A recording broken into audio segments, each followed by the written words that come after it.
بسم اللہ الرحمن الرحیم۔ گمنام ہیروز کے معزز ناظرین، السلام علیکم۔ آئیے چلتے ہیں کہانی کی طرف۔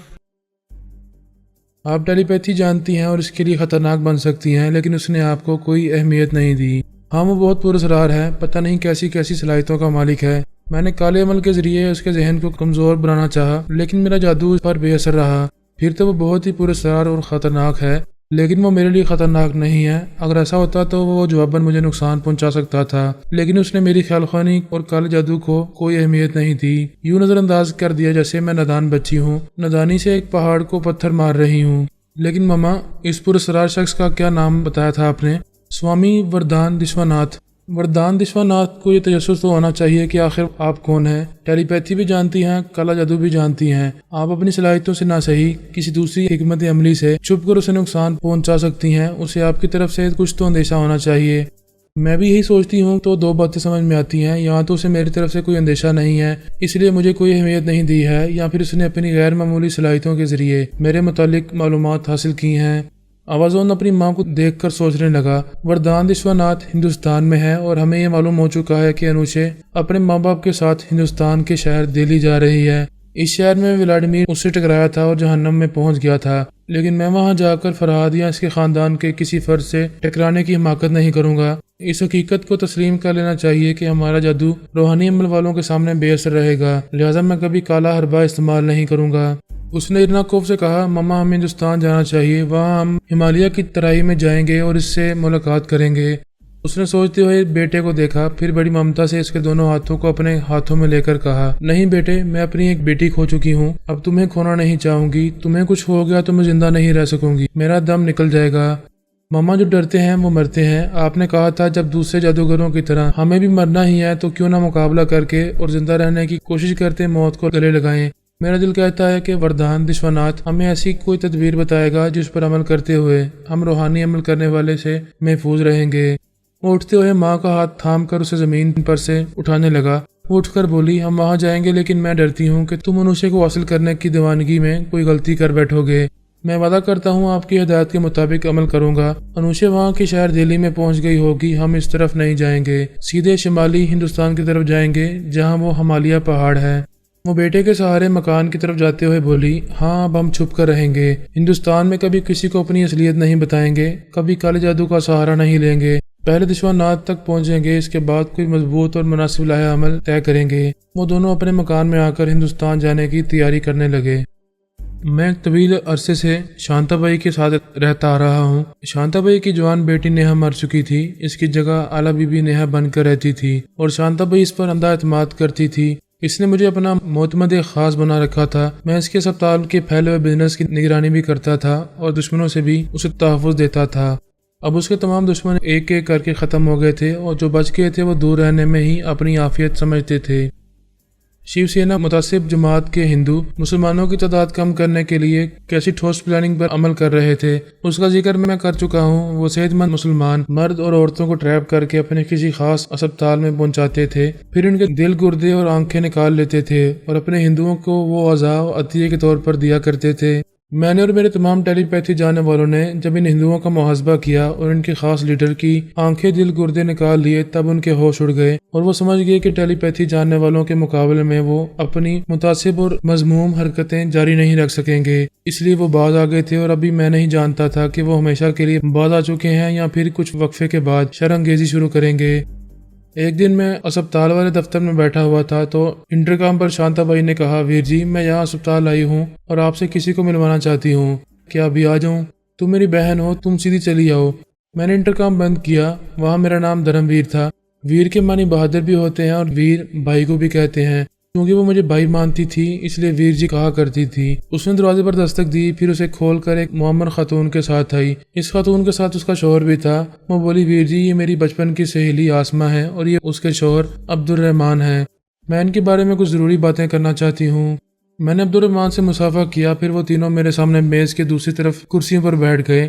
شانتا بولی، 25 برس پہلے آسمہ کی شادی عبد الرحمان سے ہوئی تھی۔ 1 سال بعد ان کے ہاں ایک لڑکا ہوا، اب وہ 24 برس کا ہے۔ 2 برس بعد پھر اس کے پاؤں بھاری ہوئے، یہ ماں بننے والی تھی۔ اس کی پہلی زچگی بھی اسی اسپتال میں ہوئی تھی اور دوسرے کے لیے بھی میں اسے یہاں لے آئی۔